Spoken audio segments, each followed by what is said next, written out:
এখন আমি হাসপাতাল থেকে বার হওয়ার পরও আমি দেখা যায় বাড়িতে যেতে পারতেছি না। আমার বিভিন্ন রকম হুমকি ধুমকি দিতেছে, আমার মারি ফেলাবে, আমার এই করবে এই করবে। লক্ষ্মীপুরের রামগঞ্জ উপজেলার ৪ নং ইসাপুর ইউনিয়নের সন্দোড়া গ্রামের তরুণ ইউসুফ আজ চরম ভয়ের মধ্যে দিন কাটাচ্ছেন। ৩ দিন চিকিৎসাধীন থাকার পর হাসপাতাল থেকে ছাড়পত্র পেলেও তিনি এখনও ঘরে ফিরতে পারছেন না। আশঙ্কা বাড়ি ফিরলেই হামলার মুখে পড়তে হবে। স্থানীয় সূত্রে জানা যায়, এলাকার একটি প্রভাবশালী মাদক চক্র ও সন্ত্রাসী গোষ্ঠী দীর্ঘদিন ধরে তাকে টার্গেট করে আসছে।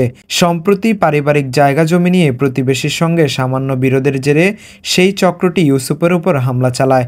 ঘটনায় তার মা গুরুতর আহত হন, তার হাতে ৩টি সেলাই দিতে হয়। ইউসুফও মারাত্মকভাবে আহত হয়ে টানা ৩ দিন হাসপাতালে চিকিৎসা নেন। হাসপাতাল থেকে ছাড়ার পর ইউসুফ বলেন, পরে দেখা যায় এর মধ্যে হাতাহাতির মধ্যে বাকিটা আমার মা আমার ফাঁদা করে ধরে রাখে। এরপরে আমার মায়ের হাতে খুব দেয়, আমার মায়ের হাতে 3টা সিলাই লাগে। এখন আমার মাকে 3 দিন আমরা আধুনিক হাসপাতালে ভর্তি রাখা লাগছে।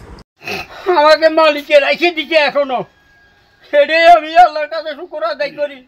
তোরা যা করো তোর তো আমরা ছাড়িয়ে দিচ্ছি, এর তোরা ইয়েদি কত টাকার গরিব সেও তো আমরা কিছু কই নেই। নে থাক, ঠিক আছে, যদি গাড়ি আছে তাহলে তুই আরো বলে আনছি দেড়া সাইন্সে ইয়ার বাসা সাইন্সে যে ইয়ার মধ্যে খুব বেশি যায়। আমি কোথাও বাবা দরকার বলে ধরাই যে আঙ্গ এমন কোনো অসুবিধা নেই, থাক কত আসে দেই না তো একজনে খরচ করে খুঁজবো। তাহলে কি মারামারি করবি তোরা? আমাদের জায়গায় আমরা বেড়া দিচ্ছি, আমরা তো ওদের জায়গায় যে বেড়া দিই, আমাদের যে ঘরের মাটি গুলো চলে যায়, তাহলে আমরা এগুলো পরে কোথায় পাবো? এই জন্য আমাদের আমরা বলছি যে এখান থেকে একটু আমাদের 3 জন আছে, এখান থেকে একটু বেড়াটা দিয়ে দেন, মাটিগুলো যেন না যায়, ছাগল গরু নষ্ট করবে।